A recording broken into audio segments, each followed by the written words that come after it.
Well, Vin, welcome back to another episode of Rock Pops. This week we also have, like we had last week, Mr. Vinny Vinesauce. Let's give him a round of applause, everybody.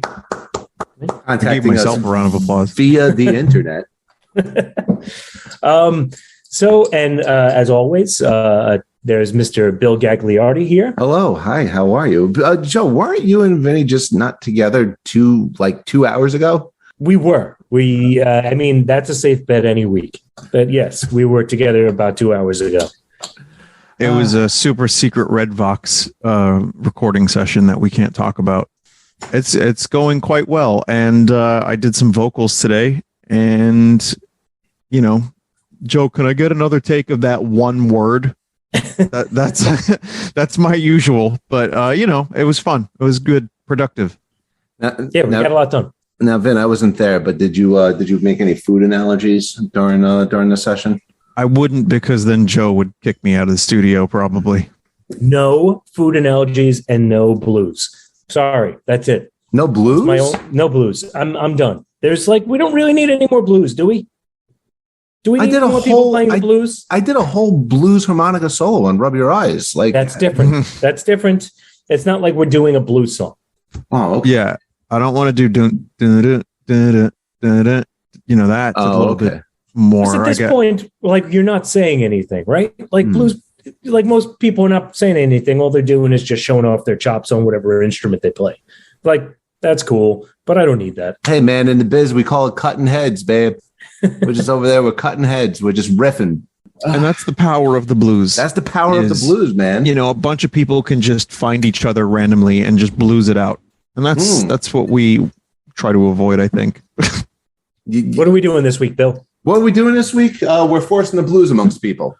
Oh, no! Well, I originally wanted to do track one, album ones. Like the very first song on the very first album, but we fleshed it out a little bit. Last week we did first albums, debut albums, where the band just broke onto the scene. Here we are.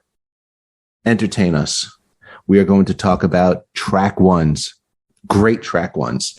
Well, you know what? I'm just gonna jump right in here. Okay, go ahead. We're talking about track ones on album ones, and it's not even a band that I particularly like. Oh, okay. I'm not talking about album ones, but I'm just talking about track ones. I know, but that was the initial thing, and I'm just gonna jump right in there. First Kiss album, Strutter. Oh, that was their first one? Yeah. And it's got that drum fill, pretty rocking, pretty great intro into Kiss. Kiss is a guilty pleasure. You know what? I'm not even. There's no shame. It's a shamelust now. I'm all here for Kiss, and Strutter is one of their best. Yeah, sure. Now, why? What is it about? Is it just the chuggingness of it, or why is that a great opener? Well, I would like to think of it in the context of the times. Granted, I was very, very, very, very young. I was 2 years old at the time. I would not have known it. But but you got to think of it for the time, right? There's this band that's kind of trying to hit arena rock type stuff, dressed like fucking weirdos, like from a circus. So, and they it's like the New York Dolls just to an nth degree. And New York Dolls are not, they're only known on the lower circuit of things. And here they come and they rock out with an arena riff, arena rock riff, right from the fucking get-go. And they kind of help to establish that kind of arena rock. They take the Who thing and the punk thing and the glam thing and kind of merge it all together and make that's a great salvo into the where Kiss is going. Yeah, that's all. I don't particularly like them after a certain point, but whatever. I can't deny as a child I was very attracted to them. Kiss knew who they were right at jump. You look at a band like Queen. Mm-hmm. Queen's first album is a prog rock album. I think of one of my favorite songs on the first Queen album is Good King Rat. Yeah, sure. Which is just you have a bunch of different time signatures in that song. It's more of a Yes song than it is to what Queen has become. Mm-hmm. Mhm. Where Kiss, on the other hand, is we're just going to be arena rock right from the get-go, or like just like glam, like a glam arena mix.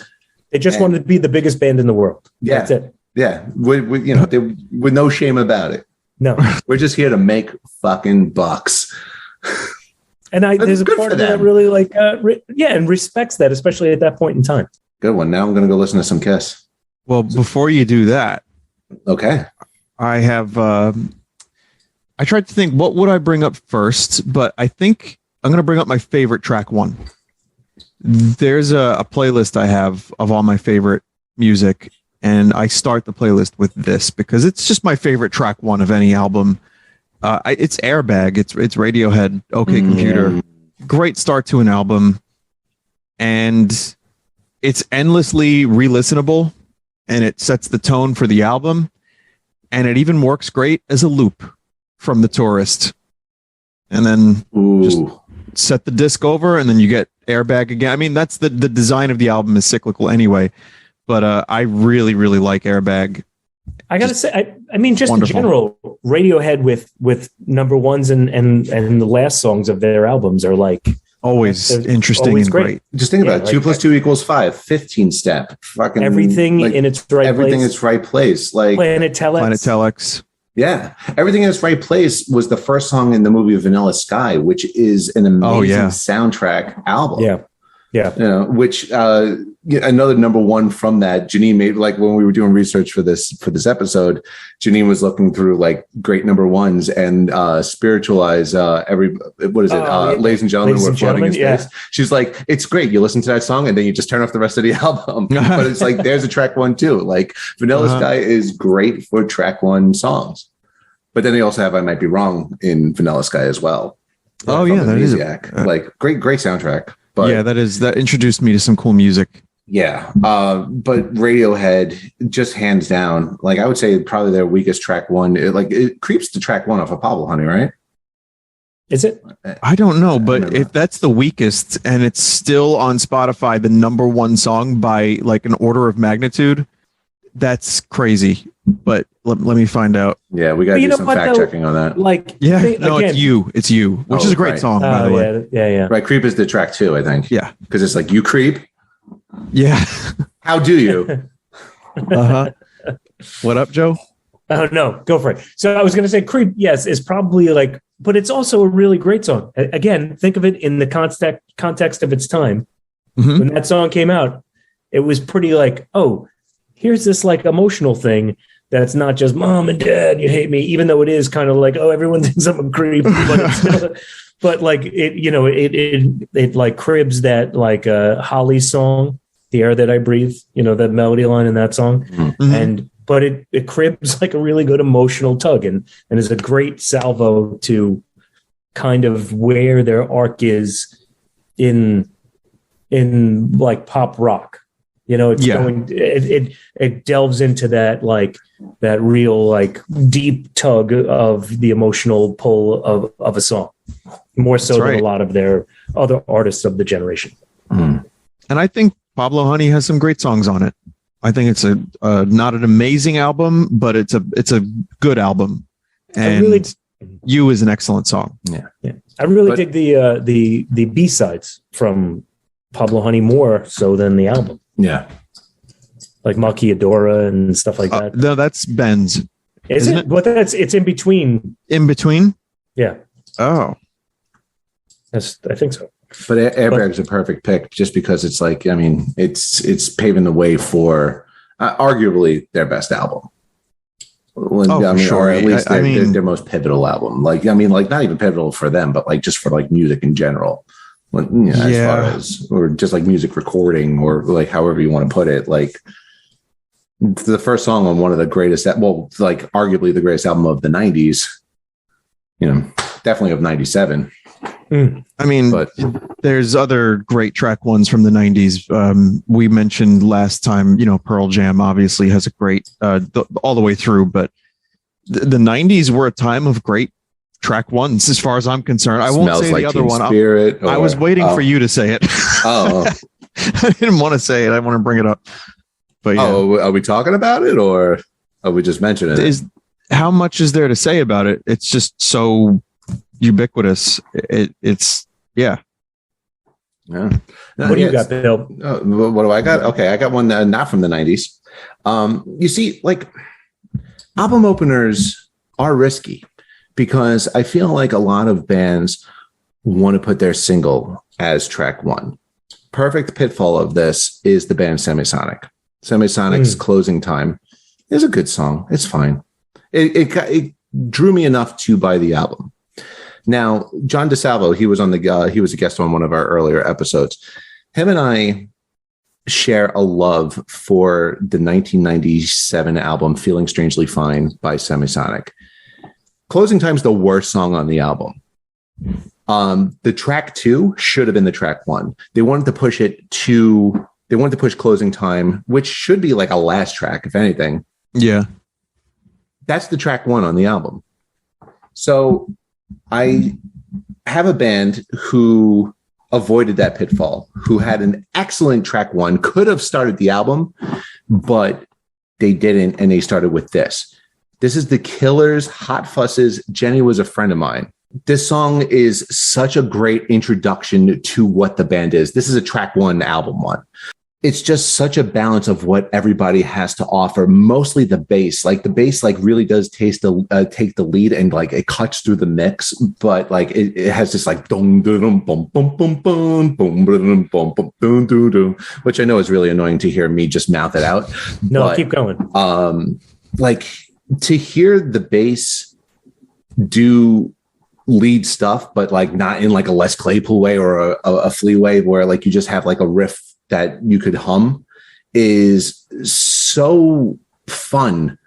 And even though the song sounds poppy, it's also angry. Like, these killers, they're gonna kill.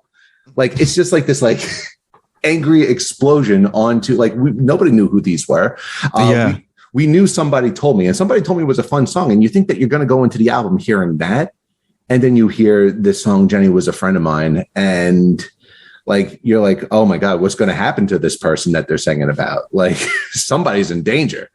It's just such a fun song. It's an energetic song, but like, it's just cool.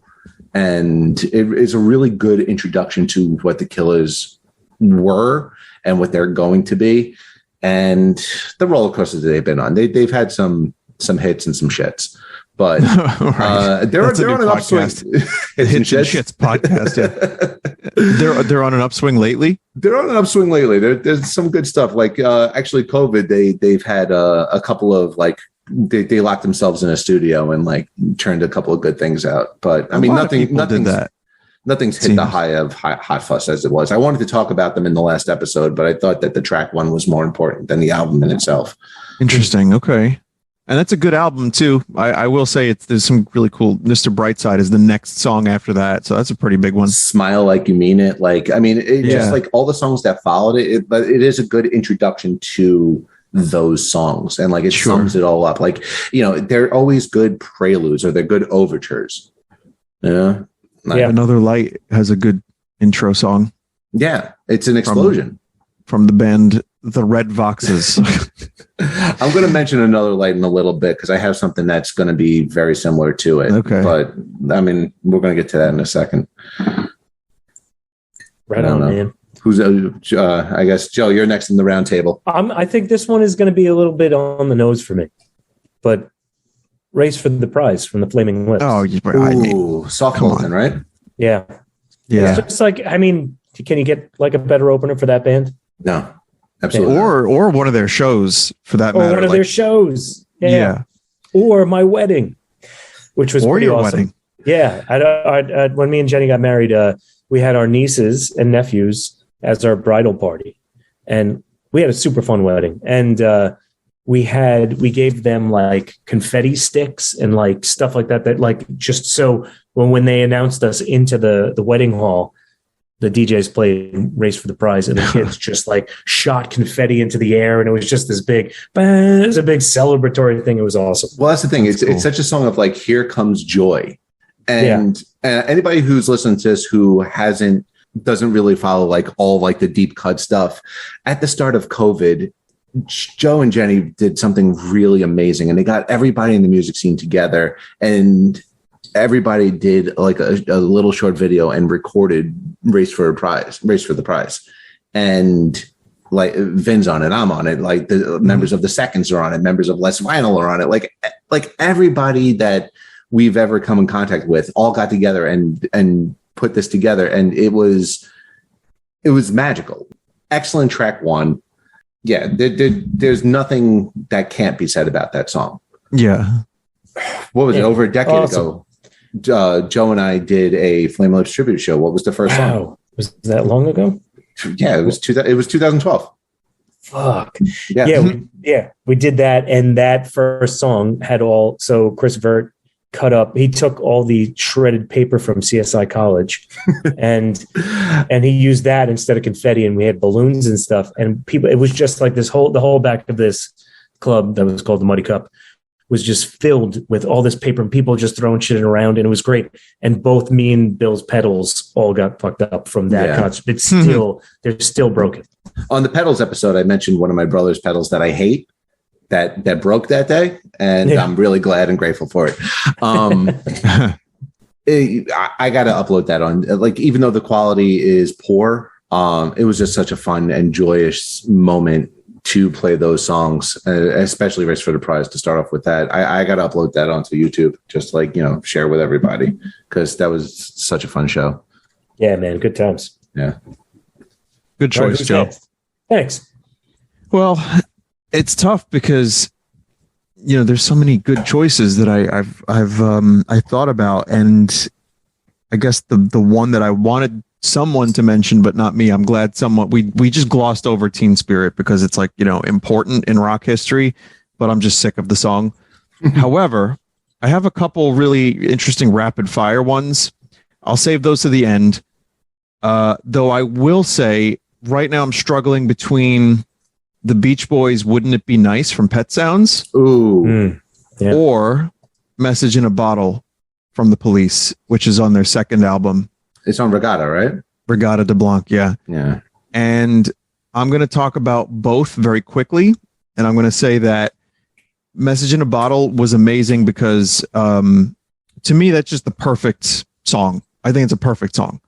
And I also, when I saw Sting, he opened with that. And that is how you start a show. Like, great energy, great performance.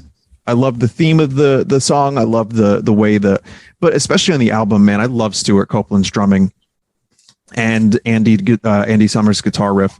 So I think Message in a Bottle is a great song, but a truly, truly remarkable song is Wouldn't It Be Nice? That one is just, to me, that is probably the best Beach Boys song outside of maybe Good Vibrations, because it's like there's a maturity to it. There's a little bit of a psychedelia aspect to it, slightly, like when Brian Wilson it was like his transition from like bubblegum beach pop into his, his drug phase, which didn't end all that great.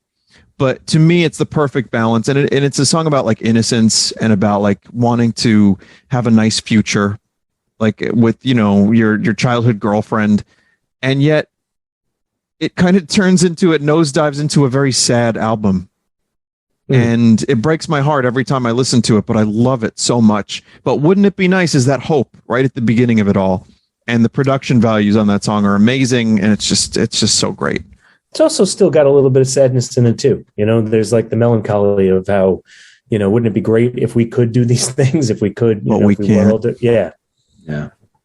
And God Only Knows is like a couple of songs afterwards, right? Oh, yeah. That's have almost you ever seen the Love end. and Mercy? Yeah. I still haven't seen it yet, but it just pretty much sums all of it up, right? Like, in a lot of ways, that made me a huge Brian Wilson fan. Just for the record, I'd recommend it. It's a great movie. I gotta see it, just because it's about the whole process of Pet Sounds, pretty much, right? Pet Sounds into the other one, Smile. It's also through his life too. It goes into him being older as well. Into the 80s and whatnot. Yeah, you get like kind of two periods of Brian's life, and it's very interesting. And the music is great, and Paul Dano did a really good job with it. Yeah, The Riddler. So did Cusack too. You know, like yeah. I was like, why would he be playing older Brian Wilson? But it was actually kind of cool.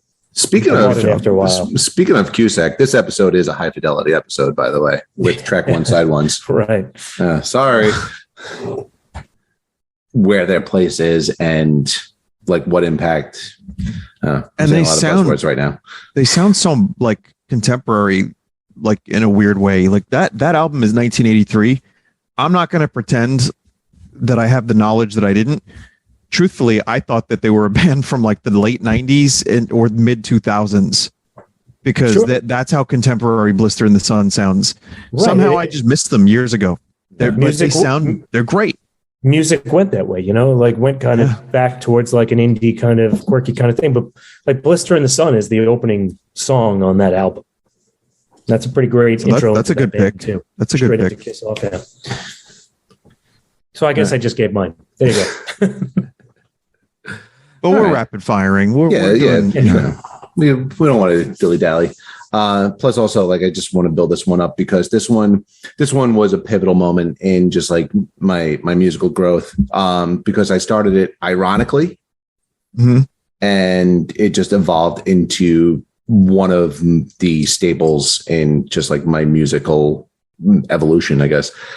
Let's Go Crazy off of Prince's Purple Rain. It's my most obvious choice is what I mean by it, because like what I wanted to do in this episode is we know the track ones that matter. We know the My Name Is Jonas or the Once or the Sgt. Pepper's Lonely Hearts Club Band. So I did want to do more of the deep cuts because I wanted to be cool, but I guess this is one of the less deep cuts. Let's Go Crazy. Purple Rain is the most people's introduction to Prince. And this song, he's going to take you to church.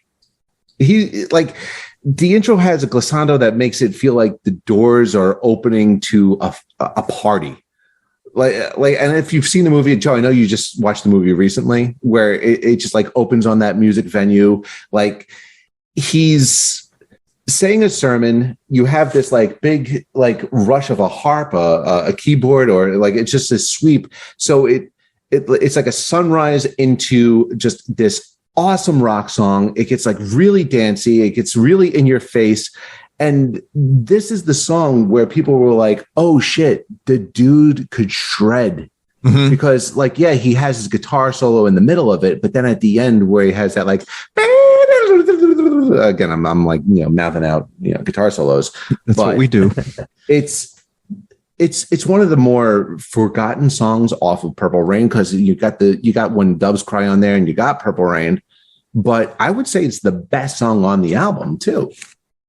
Because you're starting off strong, and you're like I said, it's the opening doors to one of the greatest albums of all time. And I may be saying that with a hyperbole, but there's a reason why it's in the annals of rock history. Annals, yes. Ah, yes, volcanoes. That's where it always comes back to Blood Bagel. And Prince would probably agree. But no, I think that is a good choice, Bill. No, I mean, like, look, it's an introduction to Prince. And like I said, I appreciated Prince ironically in my youth, but it was Purple Rain, which is, the ground ball. That's why I guess I'm defensive about it, because you got into it with Purple Rain. Yeah, I fucking got into it with Purple Rain. Yeah. And then I got to be honest, it's one of the few Prince songs I know. So yeah. I mean, how many times did I pick you up and like go get lunch? And like I was like blasting 3121, which was one of his later albums. Yeah. I mean, you had some wacky stuff on in the car, Bill. Got to be honest. But you also got me into a lot of music too. So it's, some of it stuck, some didn't. But yeah, it was a great introduction to a phenomenal album. But I digest. So we should do like because we have like 7 minutes left on this Zoom call, right? You know what? Why don't we take a break and we'll get into the next round? Did we all do 2? I believe so. Okay. I snuck one in with the police. Sorry about that. But yeah. No, it's good. All right. Get your peas in and we'll be right back. Rock Pops is taking a quick break. Welcome back to Rock Pops. We took our nice... Joe's getting more wine. That's okay. I'm here. No, go get your wine. Let me get my wine. Go. All right, Joe's getting his wine. So this is time for the Billy Vinny catch-up minute. Did we talk? Did we say Vinny from Vine Sauce fame and Red Vox is with us today on the podcast? I don't know if we've done the housekeeping yet. We were just so excited to get into this episode. So, well, Bill, why don't you tell people where they can contact you? Well, we could be contacted at rockpopspod@gmail.com. And also you could like us over at or tweet at us, or I really don't know all this jargon, but at rockpopspod, we are on the internet. We are on the World Wide Webs. We have a Spotify playlist that anytime we mention a song, we're going to throw it on there, especially if it's a song that might not be radio friendly or radio played.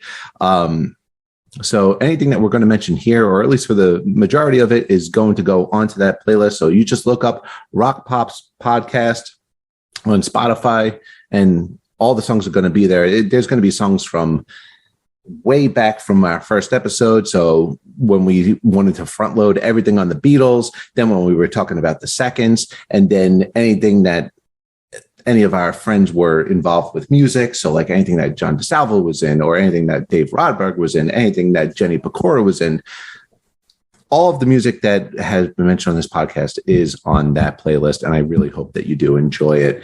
Joe is back. He has his wine, and we are ready to fire off some more great track ones from wonderful albums. Who's up first? Who's ready to go? That was very good, by the way. Thank you. Yeah, that was a great intro. Yeah. I just want to take a minute to really appreciate that. What wine are you drinking? I don't know. It's whatever is left on the counter. I'm already like 2 glasses, 2 beers. I'm pretty deep in. You know when somebody travels to Napa and you don't hear the end of it, and it's like, oh, I don't drink Yellowtail anymore. So I would be that guy. I apparently, when people talk about alcohol, I've been being like, oh yeah, you know what? I think I'm going to be a wine guy. And Jenny's always like, just shut up and be a wine guy. Stop telling people, just drink your damn wine. Look, I don't know if there's any like really yuppie folks on this podcast, but if you ever want to impress somebody at a vineyard, like go on vacation, go to Napa or anywhere, and just like drink white wine. Don't drink the red. Go drink white wine and just say, oh, there's notes of peach in this. And most of the time you're going to be right. And they're going to be like, oh, you know what you're talking about. Either that or they were just like, gassing me up a little bit. But you should just pour the bottle of white wine in your mouth. Also, I like peach. There are hints of nut in this bottle of wine. There should have been a wine night. This was a Scotch night for me, which is kind of turning into a disaster. Okay, this was a water night for Vin. Oh, good for you. I know. I wish I knew you were drinking. I would have had a glass of. I don't know. Amaretto is what I have. It's not a holiday, but I would have had it. No, I'm taking advantage of this because I usually drive to Joe's to do this podcast. But safety first. We don't condone excessive drinking or anything here at the Rock Pops podcast. All right, I'm going to wrangle this thing back. All right, so Mr. Pecora, I am going to take us in a completely unnecessary direction, and let's go towards hair bands of the 80s. Okay, and I'm going to go with. Well, first is a personal pleasure of mine. Still is. I'm going to say "Running with the Devil." Great from Van Halen. Ooh. Track 1. I know we're not doing the track 1, but it's a track 1 album one. Yes, and it's amazing. But I'm going to say here's another great one that is underrated. "Lay Your Hands on Me" by Bon Jovi from the album New Jersey. It is a great album opener. I don't really like Bon Jovi again, but hey, that is a great album opener. Then the video sealed the deal. The video has an album called New Jersey. Yeah, and it's really good. It's like predictable. It's like probably I think it's the best Bon Jovi album. Okay. Also was one. It came out. I guess I was in 7th grade, and I remember the big hubbub about it. And the first video was for Lay Your Hands on Me, and it was really kind of epic. It's like, oh, there's John Bon Jovi. He's walking, and Richie Sambora, and they're walking underneath the stage, and you can hear the crowd, and you just hear like the roar of a stadium. And all of a sudden it just shows the front of the stage, and there's like smoke, and the beginning of the song hits. And it's like, you just hear the crowd going, lay your hands on me, lay your hands on me. And he comes shooting through the fucking floor, and there's fire. And it's son amazing. Of a bitch. Yeah. I knew he would. Fucking great. Yeah. And then they named the rest stop after him. Sold it. You know what? This kind of reminds me. Only because Springsteen wouldn't take it. Hey, that's right. Yeah. True. This kind of reminds me. This wasn't on my list at all, but it just like in that same vein, the titular track off of No More Tears of Ozzy, is very much. It is like Lay Your Hands on Me. Yes, like, it's also one of the best Ozzy albums ever. Yeah, like post Randy Rhoads, probably one of the best Ozzy. That was Zakk Wylde's first album, I think, right? Second. Oh, it was the second. Okay. That was the only Ozzy album I had, because like Mama, I'm Coming Home was on there and everything. Hair metal, especially then, it was just grand openers. You're just opening the gates into a fucking show, and there's not really nothing more to say about it. Like as far as like we're going big. And we're just going to keep going higher and higher. It was like that was a joke in How I Met Your Mother, where they had like a New Year's playlist, and "You Give Love a Bad Name" was the first song on like their playlist, their New Year's playlist. And you guys could see me, but like the listeners can't. Where it's like a New Year's playlist should start here and keep going. Like it should never go up and down. It's starting high, right. And it's just going higher. And Lay Your Hands on Me is the perfect example of that, especially for the album of New Jersey. You mentioned hair metal. I was curious. I was like, what's the first track on Appetite for Destruction? They're not really fully hair metal, but it's that's a track one album. Yeah, man. It's Welcome to the Jungle. Welcome to the Jungle. So also a great first fucking album. Yeah. You can't not name them with great first albums and great first songs. They have to be named. So that's, not my entry, but just wanted to throw that out there. Though I wanted to bring my track one pick. I have several rapid fire ones, but I wanted to bring Bowie into the equation because Bowie has a lot of really great track ones. My favorite is 5 Years off of Ziggy Stardust. I just think that that's a great way to start that album. It sets up the melodrama. It sets up the whole kind of vibe of it. The lyricism, the weird instrumentation. I think 5 Years is amazing. Yeah. It's not my pick though. Oh, then what do you want? My pick is Station to Station. It's great too. It's a 10-minute song. It's like half the fucking vinyl, but, honestly, I can't choose between the two. So I had to list both of them. I think they're both great and, good track ones from David Bowie. Good job, David. I'm going to disagree. I mean, on an opinion, great track ones, but I have a very unpopular favorite David Bowie album, and I think it's because of the track one for it. Best track one off of a David Bowie album is Modern Love. From Let's Dance. That's a great track one. Sure. Fucking awesome. Let's Dance is probably, I mean, I don't know amongst like, I'm kind of like on the outskirts of David Bowie fans, but Let's Dance is one of his best, and people always lean more towards 70s Bowie, but holy shit, like when you start off an album with Modern Love, it's like, I guess I'm just always here to party. The whole album is great. It sounds like it. No, that's a great album, Bill. Even as someone, the Bowie fandom is lots of different tastes, right? But I think most Bowie enthusiasts would say that Let's Dance is a phenomenal album. It's the stuff in the 80s after that where it gets dicey. Yes. But no, Station to Station is almost like I would say like his best, but I don't know.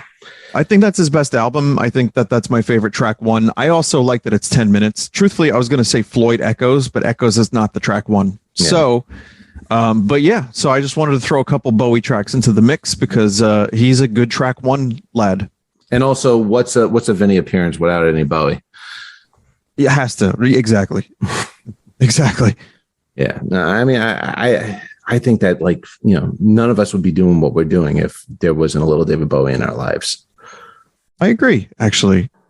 Because like, look at what we just did. Like, you know, you're talking about Station to Station, you know, we're talking about Ziggy Stardust, we're talking about like all different parts, and I'm coming in with Modern Love. It's, you know, here's somebody who's both prolific and eclectic at the same time.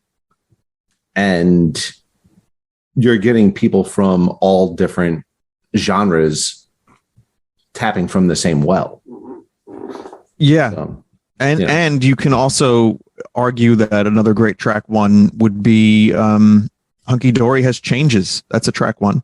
Ooh, so I mean, you know, there's just so many to choose from, and they all sound pretty goddamn different. Yeah, you think Young Americans has Young Americans as a starting song. I mean, lots to choose from. Scary Monsters. Well, no, that's not a well-known one, but I like it. Did you just start an album? You know what? Guys, I feel like, can I go?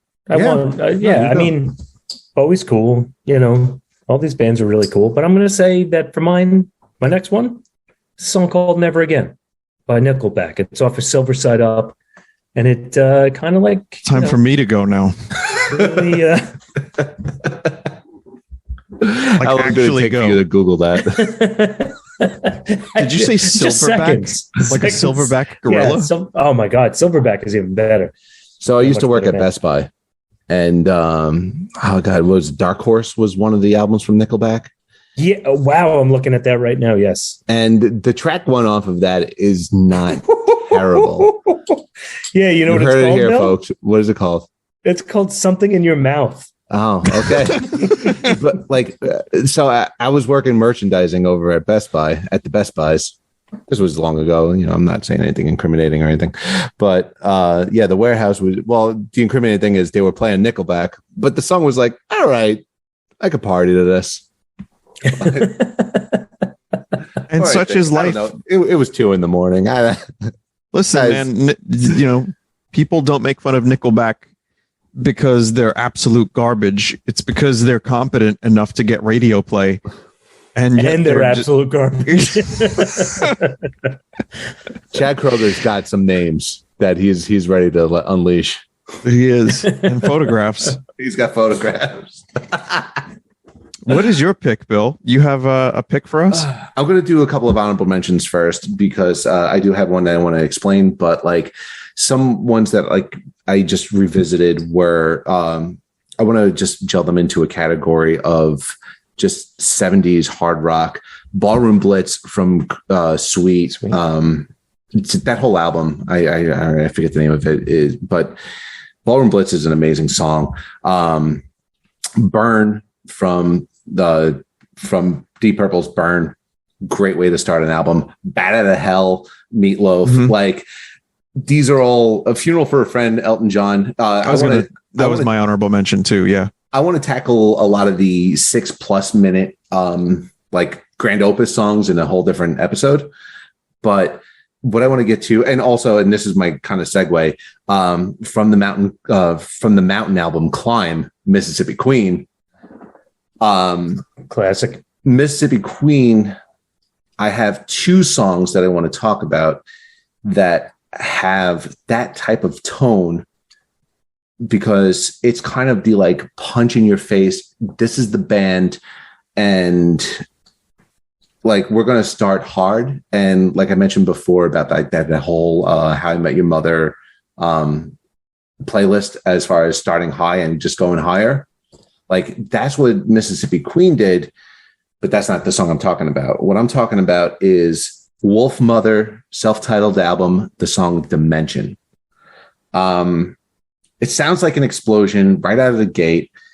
And the rest of the album just follows through. It has the feeling like if you're in a movie and it's like, oh, meet me at this club, and there's a band playing, and like you're first getting introduced to the band, and like there's like mosh pits going around, and there's like a lot of high energy in the club. That's the song that's playing. And I'm just talking about any cliche movie, or like there's a fight scene going on in the club and there's a band playing. This is how I was going to bring it back to Another Light. And Vinny, this is why I'm happy that you're on, because every good opener should have a good landing as a track two, where the dust is going to settle. Mm-hmm. And with Another Light, Settle for Less was that, where it's like kind of like you have the hard song, and then like you have that, like in Settle for Less, that like that ethereal sound in the beginning.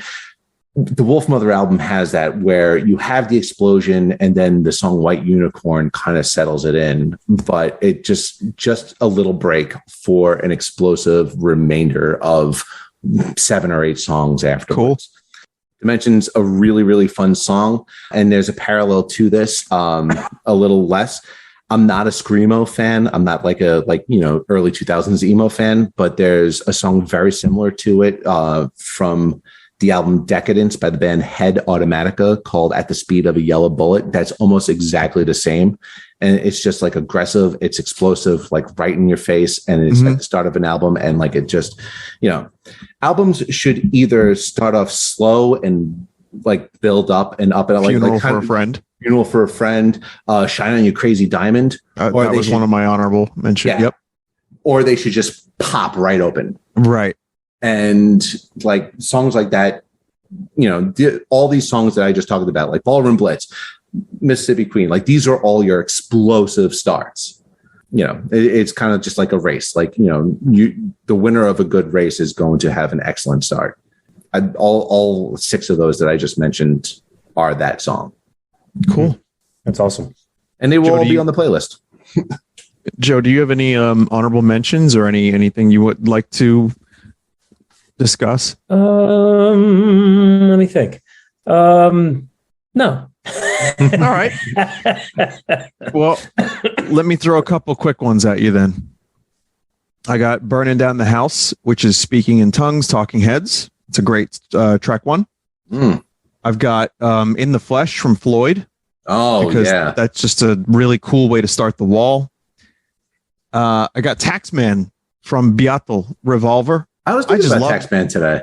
I just love Taxman. I think it's a great song. And the one that I would have talked a little bit more about is, but there's really not much to say. I just really like it. It's Neil Young, Out on the Weekend from Harvest. I just connect with that song a lot, and I think it's a really cool way to start that album. And I love the way the drums sound. So those are my honorable mentions. Nice. Right on. I mentioned before, like just like kind of in the teaser, but like, no Staten Islander could go without just saying Bring the Ruckus from Enter the Wu-Tang. Sure. Seriously, it's the threat, here comes the fight. Yeah, so Bring the Ruckus, More Than a Feeling from Boston. Like again, like a good, like just like opener, like a good Sunrise by Happy Anarchy. You got any like honors? Yeah, you know what? I got Girls and Boys from Park Life. I feel like that's a great opening to that album. That's a good song. Oh, Cherub Rock from Siamese Dream. Yes. Great fucking opening to that album. Yeah. It's like one of my all-time favorite albums. And I feel like that is a great way to start that album. Yeah. That's the other thing too about track ones is it's kind of nice that you get a preview of what the band has in store for the rest of the album. It doesn't necessarily have to have like every kind of thing and every trick that the band has for the remainder of it, but it's nice to throw on a track one and get a general feel for where the band is at and what you're in for. And I think to me that's why Radiohead is my favorite. The Airbag, that just to me is like, you get a nice mix of different sounds.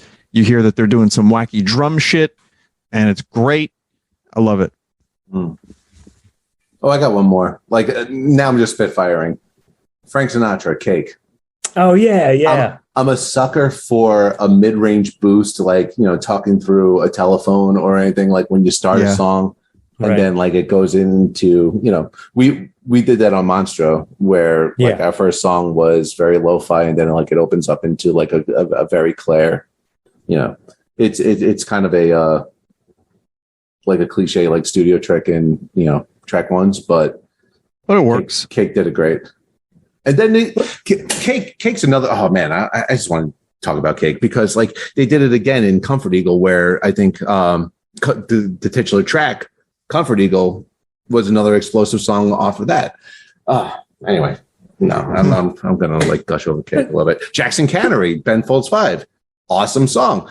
Guys, listen, everybody listening to this episode, just find an album, put on the first song, and then don't listen to the rest of the album. That's it. Just go there. If it's not good in the first song, don't listen to the rest of it. Is it 50 minutes is hard to find. Is it raining by you guys? I don't know. I'm in the basement. And I have no water in here. That's another thing in Staten Island. If there's no water in your basement, you're doing great. You know, it's funny, though. I just recently learned that it's like by law, you have to have your headlights on. And, you know, if you have your windshield wipers on, if it's raining in Sweden. But that's everywhere. Yeah, but how do they know? How am I supposed to know if it's raining in Sweden?